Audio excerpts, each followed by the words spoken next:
Hola a todos de nuevo. Bueno, traigo un nuevo vídeo. El último que hice fue el especial este de Viernes 13. Y nada, voy a hablaros hoy de la película de Frankenstein, la versión del año 1931. También hace poquito hablé de la película de Drácula de ese mismo año, de la Universal. Y bueno, ahora le toca a este otro gran clásico, a Frankenstein o el Doctor Frankenstein, que en algunos países se tituló así, el Doctor Frankenstein. Bueno, la película la dirige James Whale, que era uno de los grandes directores de aquella época. Se dedicó casi exclusivamente al cine de terror y al de comedia, ¿no? Digamos esas dos vertientes, cine cómico y cine de terror. Y fue uno de los grandes maestros, tanto en películas de terror como en películas cómicas. Frankenstein es uno de los grandes clásicos de la Universal, junto pues, con Drácula, El Hombre Lobo, La Momia, El Hombre Invisible, que por cierto también dirigió James Whale, etc. Y bueno, todo el mundo conoce Frankenstein, haya visto o no la película o haya leído o no el libro, pero ha aparecido en un montón de películas, muchas de ellas basadas en la novela de Mary Shelley, otras simplemente pues hablaban del personaje, aunque no tuvieran nada que ver con la novela. En fin, es un personaje mítico y del todo conocido. Es curioso lo que ocurre con Frankenstein porque la mayoría de gente cuando recuerda a Frankenstein recuerdan al monstruo. En realidad es el monstruo de Frankenstein. Frankenstein era el científico que lo creó. El monstruo no tenía nombre, como mucho podría llamársele el monstruo de Frankenstein. Y la gente cuando hablamos de Frankenstein no recuerdan al científico. Digamos que su obra superó a la de su creador, ¿no? Recuerdan al monstruo y no al científico. Frankenstein es una película que también, al igual que Drácula, ha tenido un montón de versiones. Pero Drácula ha tenido para mí mejores versiones. Porque si nos centramos solamente en lo que son las versiones oficiales de la obra, de Drácula pues podemos rescatar un montón. Como ya comenté, pues está la primera que se hizo de Todd Browning con Bela Lugosi, luego la que hizo Terence Fisher con Christopher Lee y Peter Cushing también, muy buena. La de Jesús Franco fue muy buena, la de John Badham, la de Francis Ford Coppola, para mí la última que hicieron sobre Drácula que era buena. Y de Frankenstein en realidad para mí la está del 31, que es una grandísima obra maestra del terror, y luego también está La Maldición de Frankenstein del 58, que dirigió Terence Fisher. Él, digamos, que quería revitalizar esos clásicos de la Universal, aparte de Drácula, hizo también la de Frankenstein, que la dirigió incluso antes que su versión de Drácula, que aparecía también Christopher Lee en el papel del monstruo y Peter Cushing en el Doctor Frankenstein, que también fue muy buena. Pero quitando eso, después yo no he visto versiones de lo que es la obra de Mary Shelley que para mí merecieran la pena. Kenneth Branagh hizo una en el 94, un par de años después de que se hiciera la versión de Drácula de Coppola, pero mientras que la de Drácula de Coppola era muy buena, la versión que hizo de Frankenstein Kenneth Branagh no estuvo muy allá. Y contaba con buenos elementos buenos actores, ¿no? Tenía a Robert De Niro haciendo de monstruo de Frankenstein. Kenneth Branagh, que es un buen actor, aparte de dirigirla, él hacía también el papel del Doctor Frankenstein. Pero no, a mí me pareció una película pesada, densa. Unió las dos películas porque Frankenstein fue una trilogía.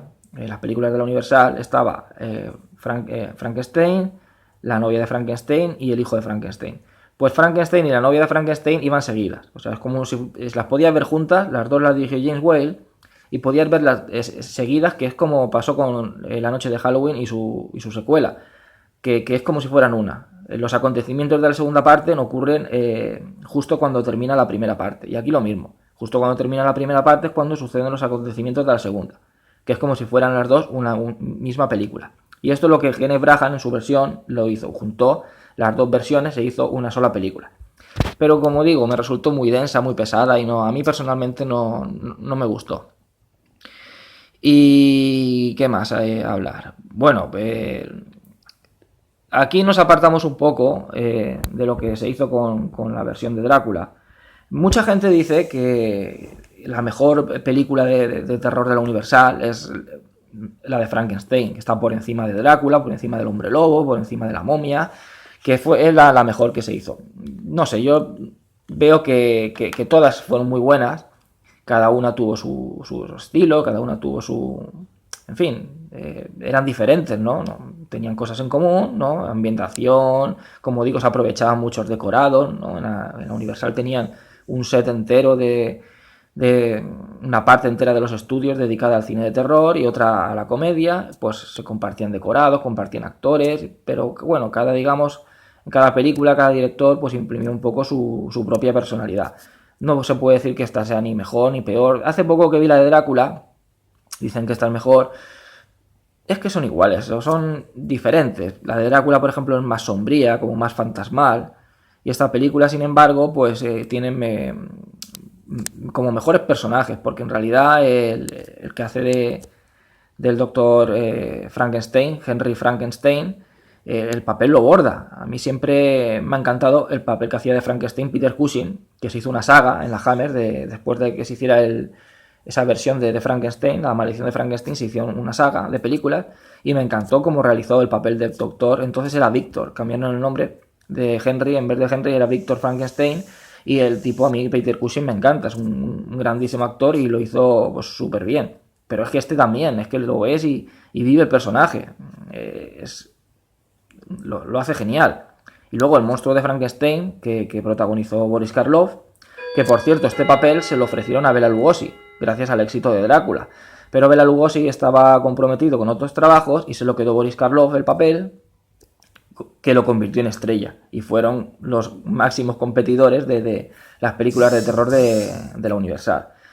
Y yo creo que la verdad es que fue lo idóneo que se quedara el papel Boris Karloff, porque si pensamos, no creo que la película hubiera tenido el mismo resultado si lo hubiera hecho Bela Lugosi. De hecho, que Bela Lugosi interpretó al monstruo de Frankenstein después en la película que unió los personajes de Hombre Lobo con Frankenstein. Frankenstein conoce al Hombre Lobo, la película. Entonces hacía del monstruo de Frankenstein Bela Lugosi.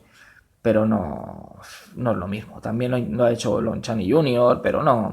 Boris Karloff también ha creado un personaje totalmente icónico dentro del cine de terror e inimitable. Si bien el Conde Drácula hay muchos que lo han hecho, y lo han hecho muy bien, para mí, a nivel personal, prefiero a Christopher Lee por poco, ¿no? Simplemente me gusta más la manera en que lo hizo Christopher Lee, pero es que con el monstruo de Frankenstein es que nadie ha podido igualarlo.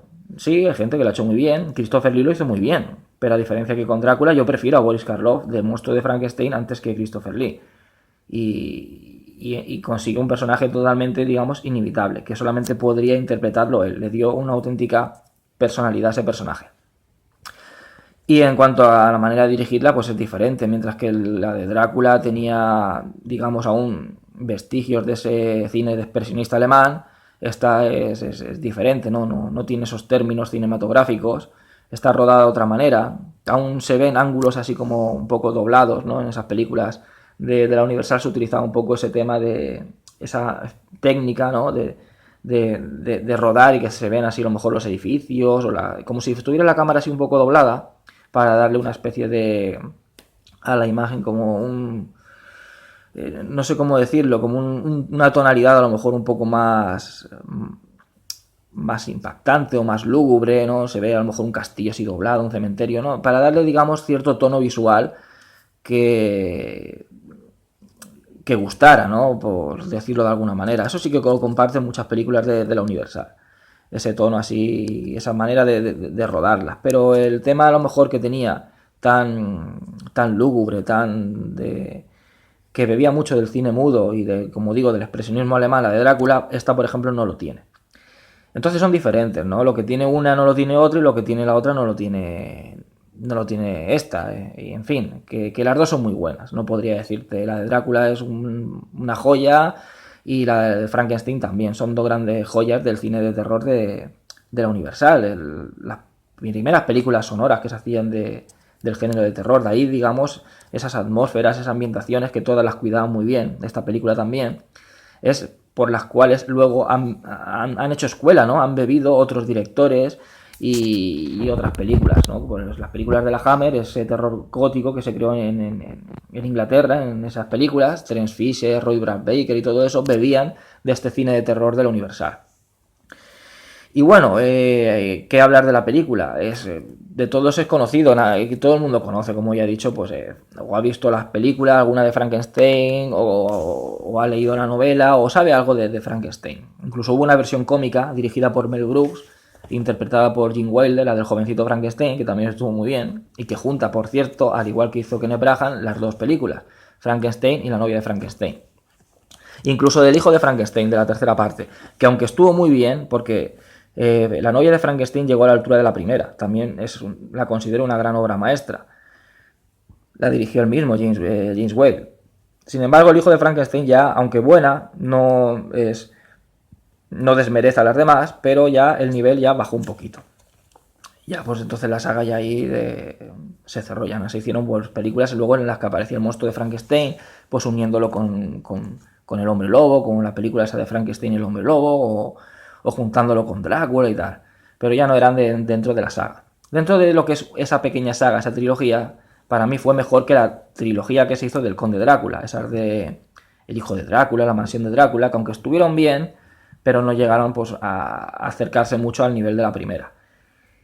Y bueno, como digo, el personaje es de sobras conocido, o sea que es hablar del argumento, todo el mundo lo conoce, pues es el doctor Frankenstein quiere crear vida a través de cuerpos humanos, ¿no? Crear como una especie de superhombre, por decirlo de alguna manera.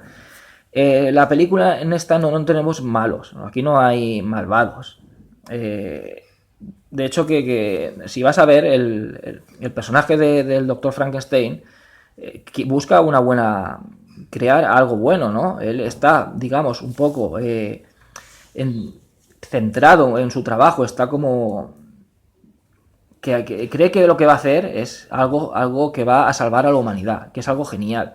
Es decir, él no es una mala persona, no es una persona que está creando una bomba, que está creando un arma que vaya a destruir. Es el experimento, luego le sale mal y se le va de las manos, pero él está creando algo bueno, piensa, bueno, si yo puedo dar vida,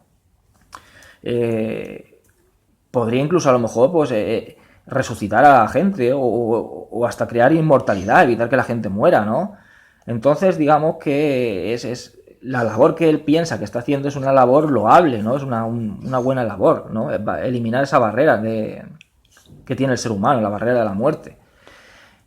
Todo ser humano, digamos que hay esto que dicen de que somos las partículas de Dios. Entonces, si venimos de un creador, la gente que piensa que hubo pues, un gran creador que creó a los seres humanos y somos parte de él, también digamos que hemos heredado esa capacidad o necesidad de crear vida. Se puede crear a través de los nacimientos, ¿no? Se va creando vida. Pero lo que quiere hacer el doctor Henry Frankenstein es dar un paso más allá. O sea, él quiere crear vida de la nada o incluso crear vida de la muerte. Para, precisamente por eso, poder llegar a un momento en que elimine esa barrera. Puede llegar un momento en que pueda incluso resucitar a una persona o evitar de alguna manera que la gente pues llegue a morir. Entonces él no es una mala persona, no es un malvado y el experimento que él tiene en mente es algo que cree él que es bueno, aunque como digo, luego se le va de las manos. Luego, el personaje del monstruo tampoco es un ser malvado, él no tiene culpa de haber sido creado, él no pidió haber sido creado. Buscaban un cerebro de un ser inteligente, de una persona inteligente, de un intelectual, pero el ayudante del doctor Frankenstein, pues ese cerebro se le cae al suelo, estaba en una vitrina, entonces coge el de una persona que tiene problemas mentales. Entonces él no tiene, ha sido un accidente, quiero decir, que no tiene culpa ni el doctor Frankenstein, puesto que su labor él piensa que es buena. Todos los científicos, o la mayoría, piensan que las labores que van a realizar son buenas en pos de la humanidad. O se supone que piensan así.